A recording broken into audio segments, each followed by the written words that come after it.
Assalamualaikum warahmatullahi wabarakatuh. Perkenalkan, nama saya Rizkullah Mulai Ramadan. Saya berasal dari kelas 11F. Di sini saya ingin menceritakan kembali cerita pendek, yaitu yang berjudul Kisah Pendek untuk Hidup yang Panjang. Oke, cerita tersebut dimulai pada malam hari saat Ren sedang menonton video lucu di sosial media. Ren tidak sengaja melihat pemberitahuan pesan dari sahabatnya yang bernama Lana. Pesan tersebut menceritakan bahagianya Lana dengan sang kekasihnya. Tak lama, Lana mengirimkan pesan satu tokoh, yaitu bernama Sam atau Samudra, teman yang pernah bertemu 2 tahun lalu di perpustakaan saat Ren sedang mengerjakan tugas kuliahnya. Nah, tak lama keesokan harinya, Ren sedang bekerja di suatu perusahaannya. Mereka bertiga, yaitu Ren, Lana, dan Andrian, saling bertukar cerita sampai mereka tidak tahu waktu, sampai pukul 5 sore. Nah, setelah itu mereka bertiga gegas menuju lift untuk segera pulang. Pada saat itu, dengan kondisi hujan, mereka tidak mau pulang malam, jadi mereka bertiga bergegas menuju lift karena tidak mau pulang begitu malam. Saat berada di lift, Ryan bertemu dengan sosok pria tinggi dan berkacamata di dalam lift.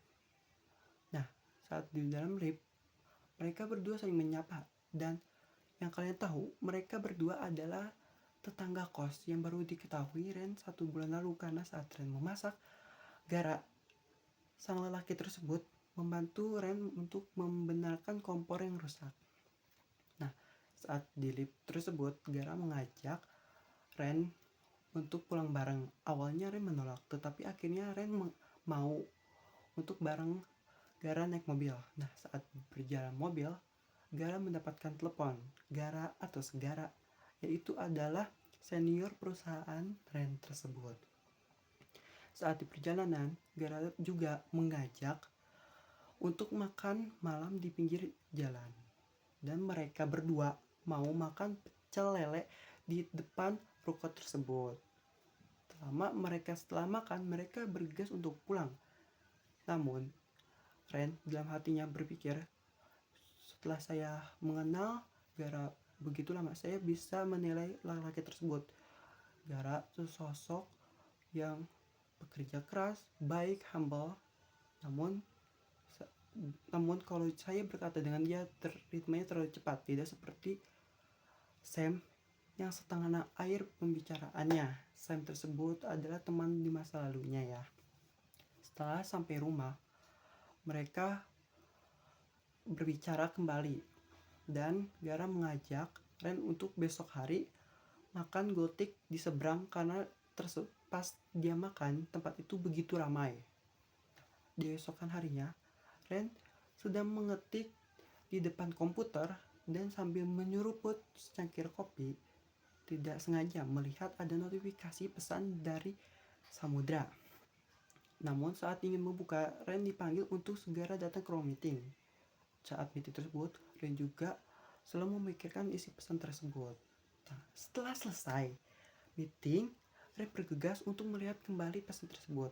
Nah, namun pesan tersebut ternyata ada berisikan foto buku cerita pendek Norwegia Wood yang pernah direkomendasikan Ren di perpustakaan tersebut dahulu kala. Nah, dalam itu, Samudra mengecat kembali untuk mengajak makan taichan di pinggir jalan bersama Ren. Dan Ren akhirnya mengiyakan. Setelah pulang pekerjaan tersebut, Ren kembali bertemu dengan Gara di lift dan bergegas ingin makan gotik. Namun karena Ren punya 2 janji kepada Gara dan Sam, akhirnya Ren memilih untuk makan taichan bersama Samudra.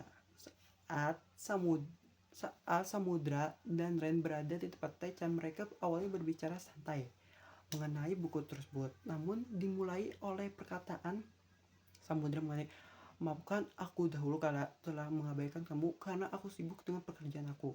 Namun dengan perkataan itu, Ren hanya mengiyakan, tidak meluluhkan hatinya, melainkan dia langsung bergegas mengemas barang untuk segera pulang. Namun di perjalanan tersebut, Ren tidak bisa menahan air matanya yang jatuh dengan cepat. Saat berada di rumah, Rem melihat dari jauh ada sebungkus kantong kresek yang berisikan sticky note. Kresek tersebut berisikan gultik yang telah dipesan oleh Gara 2 jam yang lalu. Mungkin cukup sekian dari saya. Wassalamualaikum warahmatullahi wabarakatuh.